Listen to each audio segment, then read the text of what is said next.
isang episode ng JC Laga Vlogs. And today nandito tayo sa Shell Buso-Buso, no? Pupunta tayo ng loop.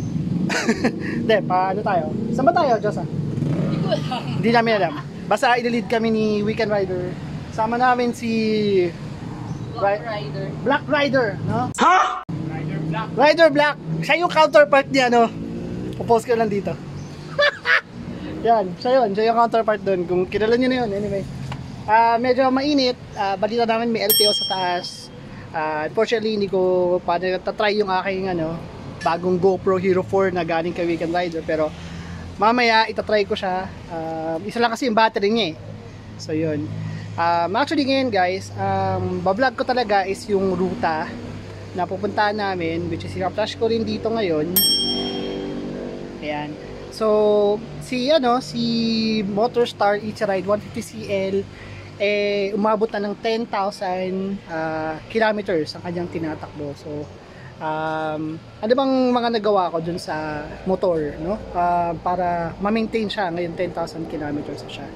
Pero una sa lahat, nagpunta ako sa shop para magpa-change oil at saka gear oil. So, para sa akin, no matter kung na gear oil na siya, nag-change oil na siya ng gear oil last time, pina-change ko pa rin ng gear oil para to signify na 10,000 kilometers na siya, no?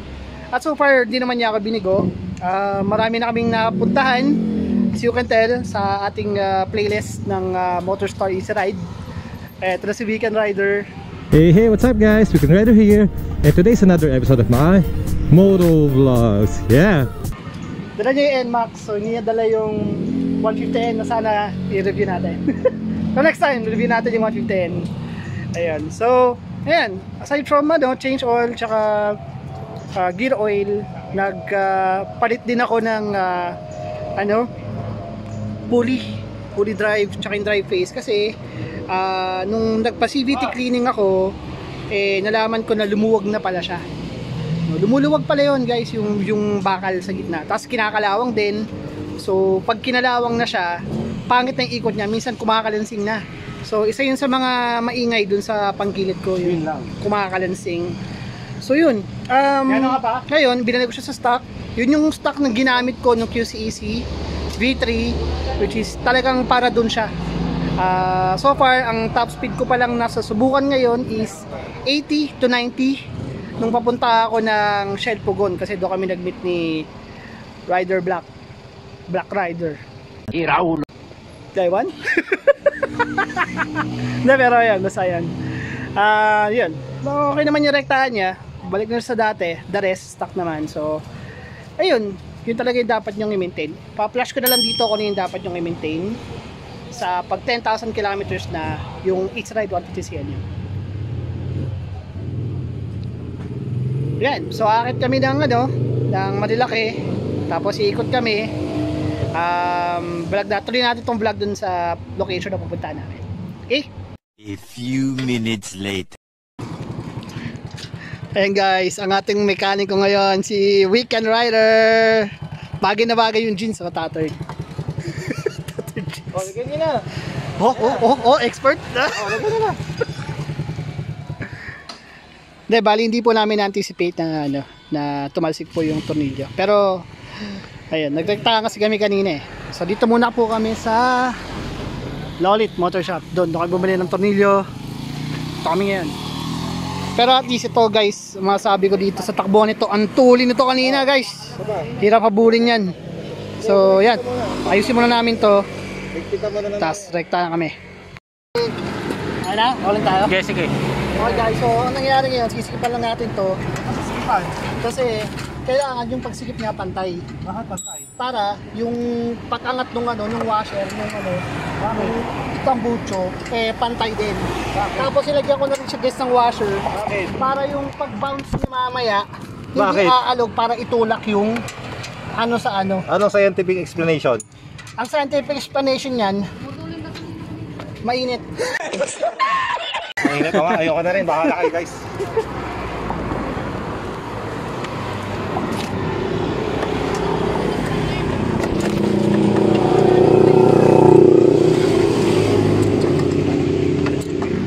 Guys,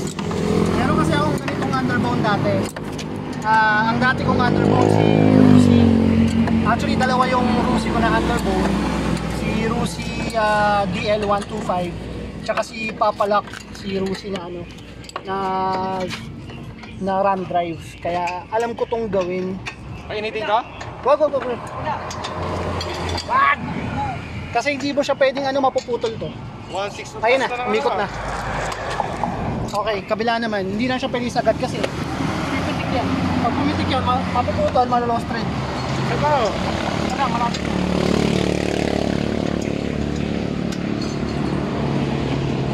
Okay na? Para tignan natin Go, gusto ko start! na. A few minutes later. Di mo alam dahil sa hindi ng pag-aari, di rin nakatulog ko hanggang inulukuhin. Kung ako'y maging sana'y di maging katulad mo na may puso na to. Born to you, I trouble the world.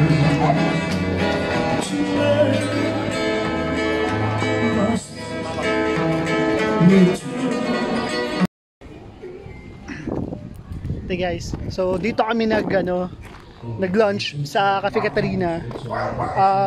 Okay naman yung biyahe, pero since ano yun yun, tagal ko lang na lagi, halos madalas ko na nabibidyoan si Marilaki, hindi ko na siya binidyoan. Anyway, nakakatawa kasi kanina expected namin merong LTO. So expect namin madidelay kami, pero doon paakit kami, sakto pa ba na sila. So wala na, may nabutan LTO. So yun, ito sila sila. Ganda ng view rito guys. Medyo updated lang yung price nila ngayon. Tumaas sila ng konti, no? Pero siguro nagmahal din talaga mga bilihin eh. Tsaka maganda na yung place sila. Sobrang okay na yung place. Marami na ring sasakyan. Dati kasi kadalasan dito mga rider talaga. Pero since 'di ba, marami na talagang panik. Konti na lang talaga yung mga, especially mga ganitong oras, alas 12, alas 2. Kaya kung family kayo, tapos gusto nyo magsasakyan, ayaw nyo ng mga kamote sa kalsada, mga ganitong oras kayo pumanik kasi halos wala na talagang kamote ng ganitong oras. At the same time, sa umaga, binawasan na nila dahil may mga LTO na. So yun. Tapos na kayo mag-lunch, diretso na kami sa kung saan man. Next stop namin, ayun, tuloy natin to. Okay? Let's go!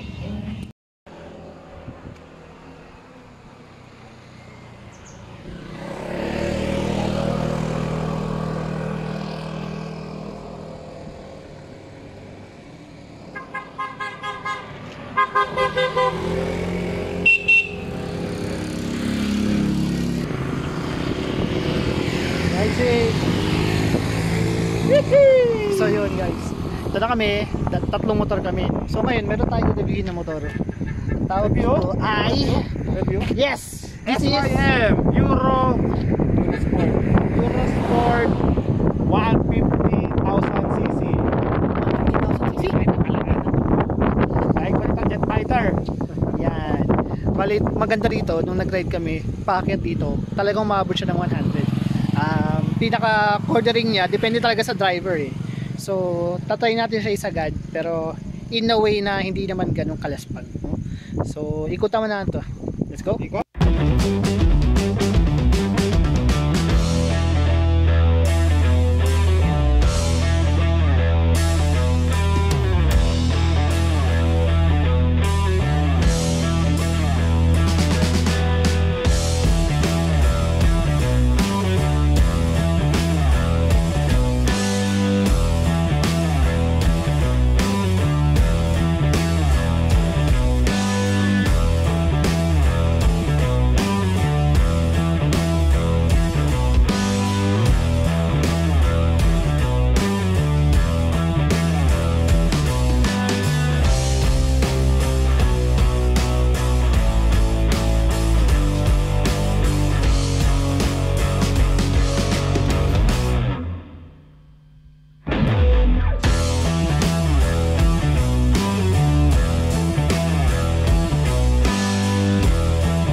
minutes later. Okay, so guys, inabot kami ng ulan dito, yun oh. Yan mga motor namin. NMAX, ER150CL, tsaka Euromotors 125. No? So, ito kami sa may mundong kawalan. Again, Jerus, itong sila Weekend Rider. Kapi-kapi muna, no? Malamig. Ano yan? Malamig. Ayan. Lamig. Kasi basa ako. Basa. Okay guys, no, nag-vlog kami ngayon dito sa may, lampas ng tulay, sa may... Update ko kayo pag nakapit ako. Marilaki. There. May lampas ng... So guys, andito kami sa... Saan na ba to? Infanta na ba to? Saan to? Wala ba eh. Infanta. Saan to? Nasa ano na kami? Nasa...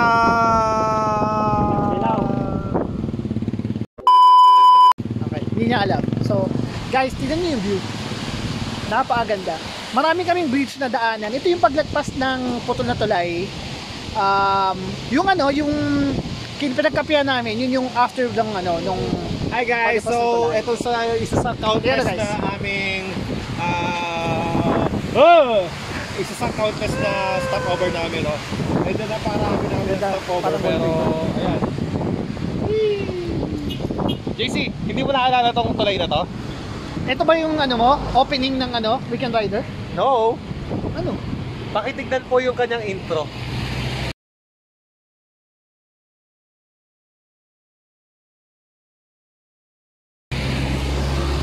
Ito po yung tulay na yun, hindi nyo na maalala. Ito yun. Oh! Ito yun. Diyan po siya galing. Yan. Galing. Ay, ano pa kasi yan, bro? JC Ride Vlogs pa yun. JC Ride Plus, ayan. Oh, nung nag-JC Lara na ako, nagpalit na ako ng ng Oo, intro. yan. Medyo feeling namin So, matatagal lang kami mapuntang Sagada dahil umalis kami ng Shell Buso-Buso mga alauna. Tapos ngayon, alas 5 na. 5 o'clock na. 4 hours na kami bumabiyahe. Nasa pa lang kami. Nasa 90 kilometers pa lang yung nakuha namin. So pagka kami umalis, parang mahirap no? 90 kilometers yung Sagada, 400 kilometers. Tapos tayo, sabi mo lang 90. Pucha, sa kahit 100 na lang, 4 hours, 100 kilometers na tayo. Depende kasi 4, 8, 12, 16 hours natin kukunin yung Hindi, wow. Hindi, pero naniniwala ako. Ngayon lang kasi medyo lang. Medyo kasi marami tayong maraming ganap. Maraming pahinga, ganap. Maraming pahinga. Tapos Pero ano to umulan, eh. tapos nagka-aberya pa yung motor ni Jeros. Tapos yun. Ayun. Pero guys, ito to sum it up, masasabi ko lang, yung motor ni Jeros is okay naman. Malakas, no. Nasa talagang driver. Sino mahina? Wala. Wala? Oo. Mahina. Yung nasa rider talaga eh. Ay, so yung mahina yung driver? Hindi ko siya yung mahina yung driver. Ano yun?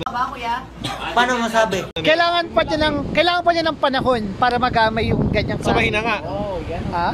Hindi. Hindi nga. Mahina nga! Hindi nga. Hindi daw. Approve. Okay naman naman. kasi si Jeros. Matagal na namin kasama yan pa nag-ride, no. Isa rin yan sa mga naturuan ko magmotor. Pero siya talaga yung nag-improve kasi aside sa pagmomotor, kinarir niya siya, big bike, tapos nag-vlogging. Oh my god! Wow! Ganon. So yun, mga rin yan, mga produkto ng Abang Lingkod. But anyway, ayun guys, so ang ganda rito. Tuloy na itong vlog na to sa ibang lugar. Next stop natin. There. Yung cellphone, Guys, this is Vince and you're watching Unbox Diaries. Guys, look at the view. It's so nice. Para siyang Switzerland. You're my best view. So ito, isa natin. Ganda. Pwede kayo magpunta rito kung gusto nyo lang mag-relax. Tingnan natin. Okay. By the way guys, I'm using Huawei Nova 5T this time, okay?